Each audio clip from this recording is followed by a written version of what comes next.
मेरा नाम रैम्बो गोलगप्पे वाला है। बचपन में यानी कि होता था, हीरोपन साथ होता था और रैम्बो को ड्रामा ज़्यादा शौक था, ड्रामा देखना उसके साथ था फिल्मों का, इसलिए फिर यानी कि रैम्बो रखा गया। नमकीन गोलगप्पे बेचता हूँ, मीठे गोलगप्पे बेचता हूँ, चिकन वाले गोलगप्पे 40 सालों में बेचते हुए। बड़े बड़े दूर से ग्राहक आते हैं जी, मेरे गाँव से, कहाँ से, इधर से, दूर से।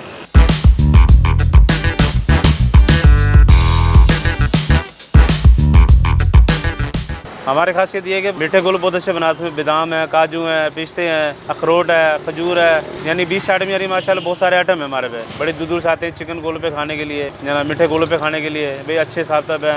फिर माशाल्लाह हमारी तीसरी पीढ़ी माशाल्लाह चल रही है, काम का अच्छे साफ साफ है, यानी बस इसलिए तीसरी पीढ़ी भी यानी कवरिंग कर रही है। जब काम देखते हैं बच्चे भी यानी कि साथ तक होते थे ना, इसलिए काम माशाल्लाह सही काम है, इसलिए बच्चे भी साथ आ गए। जैसे बड़े वाले साहब था, मैं खुद आ गया, भाई काम अच्छा था, मैं खुद मैं भी साथ चलूँ।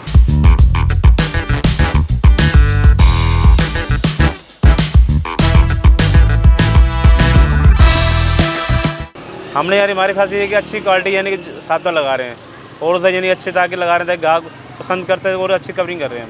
हाँ, नगद से दुकान होता है, अगले खट्टे पानी पीने आते हैं, गोलगप्पे खाने चाहिए, गला ख़राब हो रहा है हमारे पास, चटपटे गोलगप्पे बना दो, वो खाते माशाल्लाह गले भी साफ़ हो जाते हैं। पानी इमली है इसके अंदर, जीरा है, अजवैन है, काली मिर्च है, नौशादर है इसके अंदर, है सौंठ है इसके अंदर, यानी पानी मसाले हाजमे वाली चीज़ें डाली हुई इसके अंदर। मीठा गोलगप्पा लगाते हैं जी, मीठा ऐसा गोलगप्पा है कि पूरे मुल्तान में गोलगप्पा नहीं है, ऐसे किसी के पास नहीं मिलेगा।